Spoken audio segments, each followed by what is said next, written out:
That's kind of weird. Well, she is her daughter. All right, so Kill Bill 3 is a possibility. We're going to go 60-40 possible. Have you seen the new San Diego Padre jerseys? Yes, sir. Do you like them? It's the Connect, right? Yes, it's called the San Diego Padre Connect jerseys. Yes, I do like them. I'm in the minority. I feel like a lot of people don't like them. Yeah, a lot of people don't like them. I like them. I like the fact that they're that color. Actually, it looks like these cans that we're looking at, kind of like a green with bright pink and white. Like super pastel. Yeah. And I feel like that, in particular, men, maybe not all men, of course. Yeah. Maybe some females, but I feel like men, it seems like men are super detracting of these. Yeah. I've heard 50-50 on men and women not liking them. I know. I've heard the big thing is, they look cheap. A lot of people saying that they look like Miami and that doesn't really reflect San Diego, and also that it looks very 90s neon. What's wrong with that? Nothing. Those people are kind of weird, but whatever. First of all, I do want to say that these aren't their permanent. It's a Connect jersey. And it's just an option. You don't have to buy it. Just like the Army jerseys or anything else.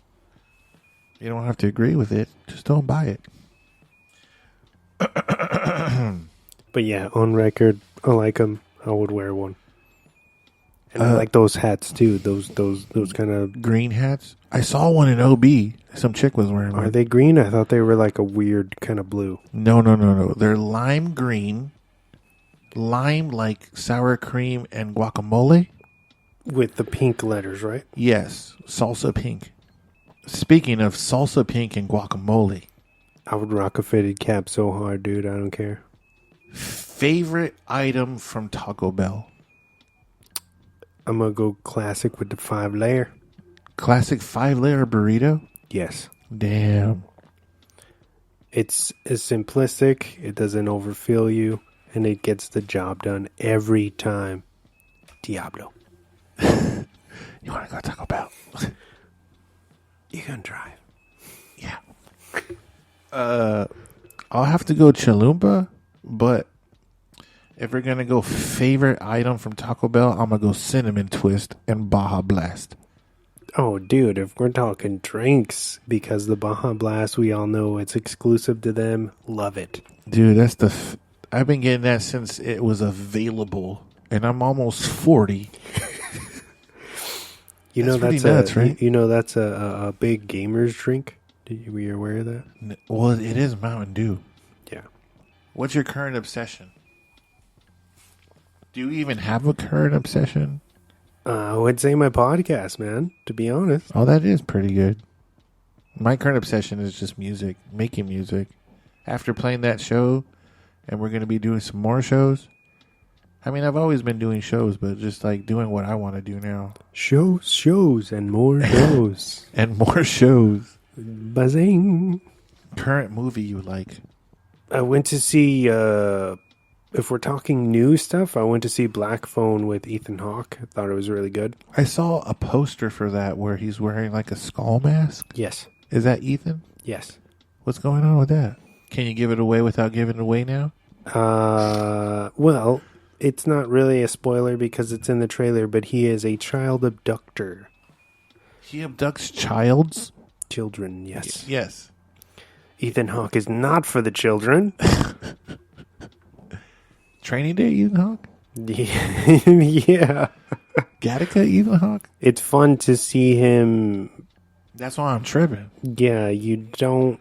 Not to say that he's never done it before, but he's never been a villain quite like this. What was that movie where he was a villain with Angelina Jolie?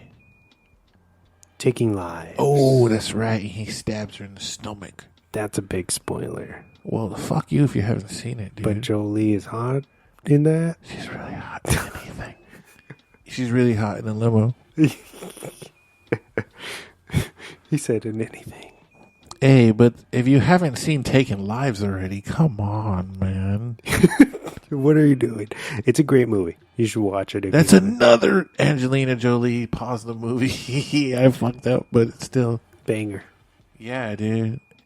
Hackers to Taking Lives. Stop.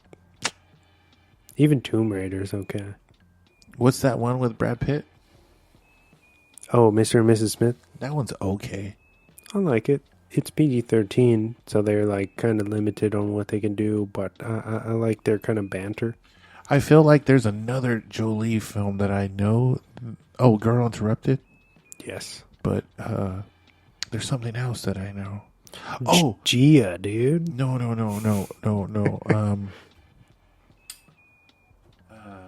Kung Fu Panda. She plays. She's in Kung Fu Panda? Yes. I didn't know that. She's Tigress. What? Yes, bro. That's where I know her from.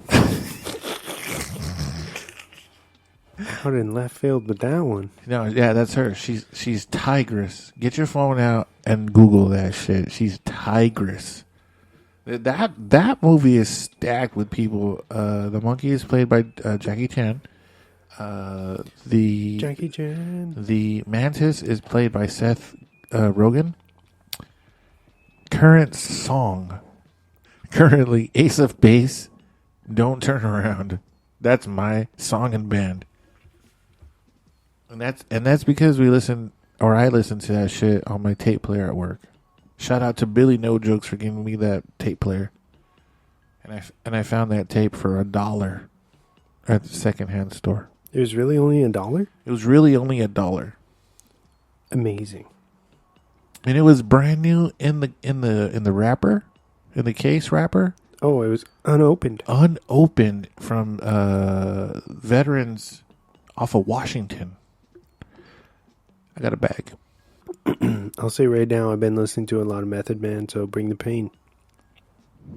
That's a good one. He's really young in that one too. Cool.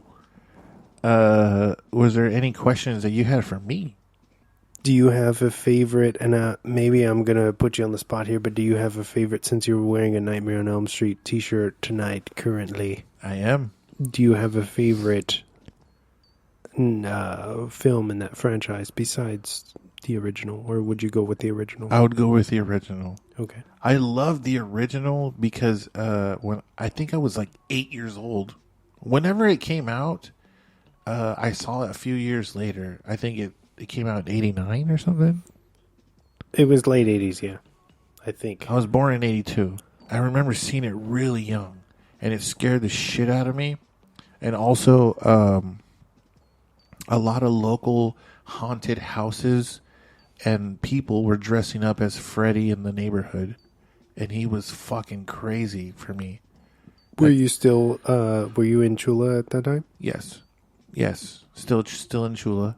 But I love the first one, and even like how I tell you now, we're in North Park right now. But if you go outside right now, it's real Elm Street. Very Elm Street. To the point where it's kind of scary. Yeah. Yeah, you wouldn't want to go alone anywhere back here. It's kind of eerie, you know. Especially it's like 1:30 right now. Yeah, and it's always kind of desolate, like nobody really walking around except for us. Kind of crazy. But to go back to answer your original question, the first original Nightmare on Elm Street. Okay, that's a good answer. I like that one a lot. Even though I saw Freddy vs. Jason, I like Freddy vs. Jason. For what it is, it's good. Some of it kind of bothers me because I feel like they go real comedy, almost slapstick with some of it. Because that's Freddy. Yeah. Freddy's kind of slapstick, right? I get it. He got slapstick in 2 and 3, though. In the first one, I still feel he was raw. Yeah, like, you don't even really see him very much. It's just like his presence is looming, but he's not even... He's in that movie for maybe half an hour, maybe. In second? Or the first one? The first one. Oh, yeah, dude. He doesn't have a lot of screen time, so when you do see him, it's more scary, you know? And then they... From 2 and on, it gets... He kind of developed his persona of the funny man, one of the only slasher icons right now to date that really talks. Yeah. That takes real enjoy. You know that dialogue. that he takes enjoyment in what he's doing. You know. Yeah. He's not a silent dude like Voorhees or Myers or like Ratma. The only other person that kind of talks a lot would be probably Chucky or Chucky or Jigsaw. Oh yeah. If you even want to count him in, in that. But everybody else, like that dude from Terrifier, doesn't talk. They're all quiet. That's the thing. Is like they it's all psychological. Yeah, they don't. They just do what they do, And Freddy's there, and he's like saying some crazy stuff. And I wanted to reiterate on this show that I feel like the remake makes a huge mistake. Have you seen it? Yeah, I have seen it once, and it's with Rorschach, right? Yes, Jackie Earle Haley is the actor's name. Yeah, and they kind of sympathize with him as being a child rapist, right? That's where I feel okay. Because he's not, right? Or he is. I think it turns out that he actually was. Okay. So it kind of, first of all, how are you going to bank on merchandise with that? You're kind of shooting yourself in the foot with that, especially in the climate of when that came out. Yeah. And the first one doesn't really, to my knowledge, it only hints very slightly that he was a child murderer. So I feel like, and maybe it was because the 80s were crazy and you could get away with a lot of more stuff, but the new one, the remake from 2009, 2010, it hyper focuses too much on him molesting kids, and it just goes way too dark. Yeah, that's why maybe it didn't do good, but also it wasn't that memorable for me. I just remember that it was Rorschach and that it just looked visually cool. And I might have even seen that at the drive-in. It was like some of their set pieces were done really well, and the dream sequences and stuff. I could appreciate them, but yeah, I just don't think it was. It just wasn't as memorable as it should have been, especially when you have there's other remakes that I thought were done really well, like the Friday the 13th one, where they mesh the first movie, being horror buffs, if out there, the first Friday the 13th, right? Yeah. The killer ends up being the mom, Jason's mom. Mm-hmm. And then part two Mrs. Voorhees. Yes. Part two is when you finally meet Jason Voorhees and he comes into the picture.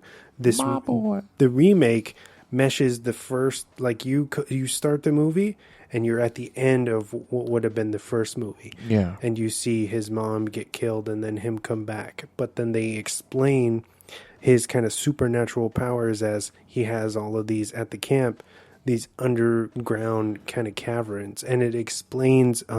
that's in the new one. Yes. I saw that. Yeah. Yeah. It explains how he's able to navigate so quickly. Because he's a hunter. Yeah. In a real world scenario, and I thought that was really cool. Instead of having the Necronomicon, where he's just fucking teleporting wherever the fuck he wants, in the in all the original sequels and stuff. I saw that movie as a kid too. Which one? Friday the 13th. The very first one? Mm-hmm. No. The second and third one. Okay. Which one's the one where he gets his mask taken off by the lady that has telepathic powers? That's like 4, I think. Well, that was one of the first ones that I saw. Okay. And it fucking scared the shit out of me. Then I went back. Because his mask, she beat off his mask. Yeah. And then she was choking him with a fucking wire. With a cable wire or some shit like that. And he was hanging from the ceiling. Mm-hmm. I thought that was nuts. And he just looked really deformed to me. That one is really cool because you have like that chick who has, like you said, the psychic powers. She has telekinetic powers, right? And it's like a battle. I wasn't tripping as a kid, right? No, that's real.